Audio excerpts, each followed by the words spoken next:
जय भीम दोस्तों, मैं रजत मौर्य आप सभी का स्वागत करता हूं बहुजन साहित्य के इस विशेष कार्यक्रम में। आज हम किसी किताब की बात नहीं करने वाले, ना ही किसी ऑथर के बारे में हम बात करेंगे, किसी लेखक के बारे में।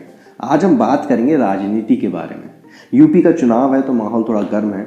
हमने सोचा कि यूपी की जो 4 बार की सीएम रही हैं सुश्री कुमारी मायावती जी, उनके ऊपर एक वीडियो बनाया जाए, इस चीज़ को समझा जाए कि उन्होंने अपने 4 कार्यकालों में 4 बार के जब वो सीएम रहीं तो उस दौरान उन्होंने क्या क्या काम किए थे। ऐसे जब मैं रिसर्च करने बैठा तो बहुत सारे ऐसे काम थे जिनको मैं अपनी लिस्ट में शामिल कर सकता था। इतने काम मुझे देखने को और पढ़ने को मिले जिस पर कि मुझे लगा कि मुझे 2 से 3 वीडियो बनाने पड़ेंगे। तो इस वीडियो में हम सिर्फ बात करेंगे उनकी 5 ऐसी योजनाओं के बारे में, वो जो कि पूरे समाज को मजबूत करने की और बतौर यूपी को बतौर एक स्टेट आगे ले जाने की जो उनकी योजनाएं थी, उसमें बहुत ही जरूरी और बेहद ही अहम योजनाएं थी। वीडियो शुरू करने से पहले आप सभी से निवेदन है कि वीडियो को पूरा देखिएगा, चैनल को जरूर सब्सक्राइब कर लीजिए और पुराने वीडियोस भी जाकर देखिए। हमारा जो मुख्य काम है वो लिटरेचर पर है, बहुजन लिटरेचर पर है, जिसमें कि SC ST OBC और माइनॉरिटी का लिटरेचर आता है।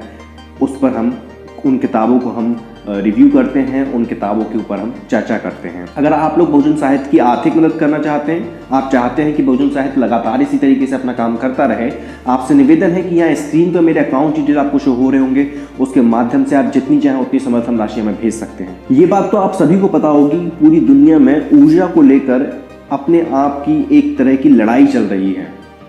ऊर्जा के जो संसाधन हैं उनको किस तरीके से और विकसित किया जाए, इस पर कई सारे वैज्ञानिक जो हैं वो खोज कर रहे हैं।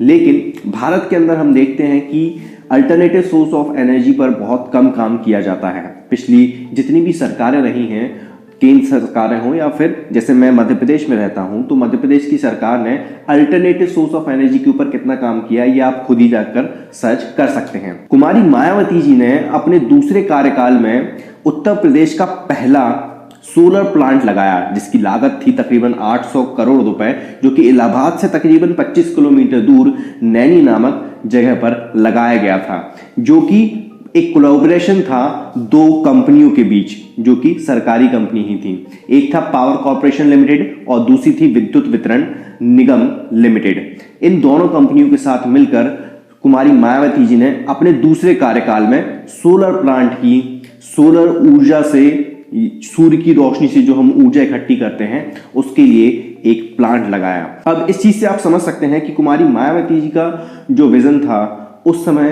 कितना आगे था। मैं कंपेयर कर रहा हूं अपने गृह प्रदेश मध्य प्रदेश से। मध्य प्रदेश में इस तरह के अल्टरनेटिव सोर्स ऑफ एनर्जी के ऊपर बहुत ही कम काम किया गया है। दूसरा जो काम है उनका वो है यमुना एक्सप्रेसवे का। यमुना एक्सप्रेसवे के बारे में अखिलेश यादव जी कई बार ये कहते हैं कि उनकी सरकार ने इसको बनाया है और उनका ये बहुत बड़ा एक इसकी अचीवमेंट के तौर पर वो गिनाते हैं, पर हकीकत इसके पीछे थोड़ी सी अलग है। 2003 में मायावती जी की सरकार ने इस पूरे प्लान को ये पूरा प्लान वो लेकर आई थी, और जब 2007 में दोबारा उनकी सरकार आई उस समय उन्होंने इसको सैंक्शन किया था। बाद में इस प्लान को एक्सटेंड करते हुए 6 लेन की जगह 8 लेन की 8 लाइन की जो रोड थी, जो एक्सप्रेसवे था 205 किलोमीटर का, उसको बनाने का उन्होंने कॉन्ट्रैक्ट दिया, जो कि ग्रेटर नोएडा को आगरा के साथ कनेक्ट करती थी। इस पूरा जो प्रोजेक्ट था, इसको इंप्लीमेंट किया था जेपी ग्रुप्स ने। 9 अगस्त 2012 को अखिलेश यादव जी ने इस प्रोजेक्ट का इनॉग्रेशन किया। तो ये पूरी कहानी थी।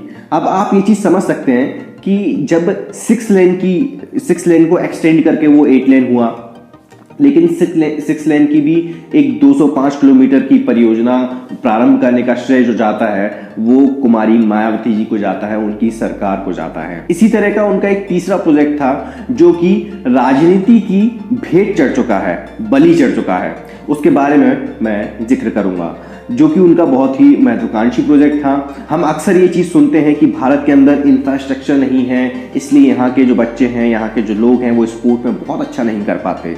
लेकिन जब कोई गवर्नमेंट, जब कोई पार्टी एक विजन लेकर आती है और वो कुछ काम करने की कोशिश करती है, तो दूसरी राजनीतिक पार्टियां उस काम को किस तरीके से कबाड़ा करती हैं, इसका जीता जागता उदाहरण आपको यूपी सरकार में या यूपी में देखने को मिल सकता है। सन 2012 में यूपी के बुद्ध इंटरनेशनल सर्किट नोएडा में एक प्रोग्राम आयोजित किया गया था जो कि फॉर्मूला रेस 1 कार का था। Grand prix, formula F1 grand prix, ये इंडिया का पहला फॉर्मूला रेस 1 स्टेडियम कह लीजिए या फिर जहां पर रेस की जाती है, उस वो जगह बनाई गई, उस सर्किट को पूरा बनाया गया, वो भी कुमारी मायावती जी की सरकार द्वारा ही किया गया था। इसको बनाने के लिए जर्मन आर्किटेक्ट की मदद ली गई थी। जर्मन आर्किटेक्ट का नाम था हरमन पिक और इसको कंस्ट्रक्ट किया था जेपी ग्रुप ने। इसी तरह जो उनका चौथा जो काम है, फोर्थ जो उनकी जो योजना थी, वो भी बहुत ही महत्वाकांक्षी योजना थी और पूरे दलित कम्युनिटी को स्ट्रॉन्ग करने की उनकी योजना थी। और वो किस तरीके से थी, हम आज की डेट में देखते हैं कि जो बहुत ही इंटीरियर के जो गांव होते हैं वहां पर भी हमारे लोगों को ढंग से पानी तक पीने के लिए जगह नहीं होती, ना ही हेड पंप होते हैं, ना ही कुएं होते हैं। अगर कुएं होते भी हैं तो जो खुद को स्वर्ण तबका कहते हैं, जो दमन करने वाली जो जातियां हैं, उस जाति से आने वाले लोग उन कुओं पर या हेडपंप पर अपना कब्जा स्थापित कर लेते हैं। दलित कम्युनिटी के लोगों को पीने के पानी या स्वच्छ पानी भी अगर मिल जाए किसी काम के लिए तो वो भी बहुत स्ट्रगल करना पड़ता है। लेकिन 1995 में इन्हीं सारी चीजों को, इन्हीं सारी परेशानियों को दूर करने के लिए कुमारी मायावती जी ने अंबेडकर ग्रामीण समग्र विकास योजना का आयोजन किया, उसको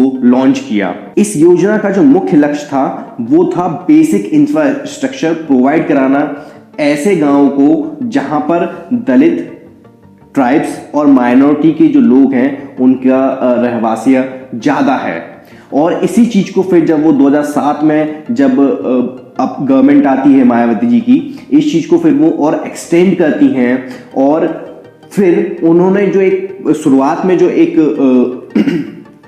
एक कंडीशन लगा रखी थी कि जितने भी दलित कम्युनिटी या ट्राइब्स कम्युनिटी या फिर माइनॉरिटी कम्युनिटी के रहने वाले इलाकों को पहले विकसित किया जाएगा, उसको वो हटा देती हैं और फिर जो जनरल जो गांव हैं, यानी कि सभी जो गांव हैं, उनको इस योजना के अंतर्गत लेकर आके उनका विकास करने का काम किया था। और इस चीज को हम आज की डेट में यूपी में देख भी सकते हैं कि गाँव में पहले के मुकाबले थोड़ा कम ये सारी चीज़ें हमें फेस करनी पड़ती हैं। जैसे कि आज की डेट में दलित कम्युनिटी के पास खुद के हैंडपंप्स या कुएं वगैरह हैं, उनके गांव तक बिजली मुहैया कराई जा रही है। रोड हैं छोटी मोटी, भले ही कच्ची रोड हैं, लेकिन रोडों का भी वहां पर एक जाल बिछाया गया है। इन सारी इस परियोजना के तहत ही, अंबेडकर ग्रामीण समग्र विकास योजना के तहत ही ये सारे काम कुमारी मायावती जी की सरकार द्वारा किए गए थे। हम देखते हैं मध्य प्रदेश की अगर मैं बात करूं तो मध्य प्रदेश में जो मामा कहे जाते हैं इस प्रदेश के जो मुख्यमंत्री हैं श्री शिवराज सिंह चौहान, उन्होंने साइकिलें बांट दी तो वो लड़कियों के मामा हो गए। लेकिन क्या कभी ऐसा कोई टैग बुआ, मौसी, है ना, कुछ भी कहा जा सकता है बहन कुमारी मायावती जी के लिए? खैर, ऐसा कुछ भी कहने को सुनने के लिए हमें नहीं मिलता, ना ही नेशनल मीडिया द्वारा, ना ही लोकल जो मीडिया होता है उसके द्वारा। ऐसी दो योजनाओं का मैं यहाँ पर जिक्र करूंगा जिन्होंने की महिलाओं, खासतौर पर बच्चियों की शिक्षा के लिए बहुत ही जरूरी काम किया। ये जो पूरा उन्होंने फाइनेंशियल असिस्टेंट देने की जो स्कीम बनाई थी, उसमें दो स्कीमों के द्वारा वो उन्होंने ये काम किया था। पहली स्कीम थी महामाया गरीब बालिका आशीर्वाद योजना। अब इस योजना के तहत क्या होता था कि जब भी कोई बच्ची पैदा होगी तो उसका पहले पंजीकरण होगा। जैसे ही उसका पंजीकरण होगा तो गवर्नमेंट 22,000 रुपए की एक एफडी करेगी और उस एफडी का एक सर्टिफिकेट मिलेगा। एक जो योजना रहती है नेशनल सेविंग सर्टिफिकेट, वो एक सर्टिफिकेट मिलेगा और वो उसकी 22,000 रुपए की एफडी हो जाएगी। बाद में जब लड़की 18 साल की हो जाएगी तो उसको 1 लाख रुपए मिलेगा। लेकिन इसमें एक शर्त ये थी कि उस फैमिली को, वो जो परिवार है जिसमें बच्ची पैदा हुई है, उस परिवार को अपनी बच्ची की शिक्षा को निरंतर जारी रखना पड़ेगा। कंटिन्यू रखना पड़ेगा। अगर वो नहीं पढ़ाते हैं तो फिर वो पैसा उनको नहीं मिलेगा, लेकिन अगर उनको पैसा चाहिए तो अपनी बच्ची को पढ़ाना पड़ेगा। कुछ इस तरीके से उन्होंने बच्चियों की शिक्षा को प्रोत्साहित करने का काम किया था, बच्चियों की शिक्षा को और ज्यादा सुदृढ़ और स्ट्रांग बनाने की कोशिश की कि घर के ही लोग अपनी इच्छा से अपनी घर की बेटियों को पढ़ने के लिए भेजें। क्योंकि जब सबसे ज्यादा दिक्कत तो यही आती है कि घर जो फैमिली होती है वही अपनी घर की लड़कियों को नहीं पढ़ाती हैं। इसी फाइनेंशियल असिस्टेंट स्कीम के तहत एक और योजना आती है जो कि सावित्रीबाई फुले बालिका शिक्षा मदद योजना है, जिसके तहत 25,000 रुपए दिए जाते थे प्रत्येक बीपीएल यानी कि बिलो पॉवर्टी लाइन में जो फैमिली आती थी, उनकी जो बच्चियां 11वीं और 12वीं में पढ़ती थी उनको, और साथ में ही एक साइकिल दी जाती थी जिससे कि यातायात में उनको कोई दिक्कत ना आए। तो ये कुछ मैंने थोड़ा सा रिसर्च किए थे तो मुझे ये योजनाएं काफ़ी अच्छी लगी, और ज़मीन पर लोगों को मजबूत करने वाली ये योजनाएं मुझे लगी। और इन योजनाओं में विज़न भी दिखाई देता है कि हम मायावती जी उत्तर प्रदेश को किस दिशा में ले जाना चाह रही थी। उम्मीद करता हूं कि इस वीडियो से कुछ ना कुछ आप लोगों को मदद हुई होगी। वीडियो को शेयर जरूर कीजिए। इसके ऊपर मैं दूसरा भाग भी बनाऊंगा जहां पर कि उन्होंने शिक्षा के क्षेत्र में बहुत ही महत्वपूर्ण योगदान दिया है अपने चारों कार्यकालों में। उसके ऊपर एक डिटेल वीडियो मैं लेकर आऊंगा।